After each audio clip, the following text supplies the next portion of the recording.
ndiri murume ane 25 years. Ndichangoroora and tave ne3 months tichigara tese.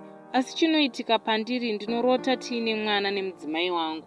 Pamwe pacho ndinotorota ndakabata mwana mucheche, asi isu hatina mwana. Tinotodawo mwana, asi hazvisati zvaita.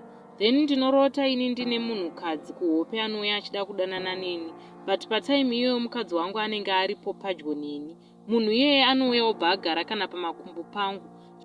Chinondinetsa mukadzi wangu haana kana zvaanotaura. Anobva angosumuka oda kutoenda. Then ini ndomubata kuti asaende. Ndinorota hope idzi kave kakawanda. Sometimes mukadzi iye anenge achitoda kurara neni kuhope ikoko.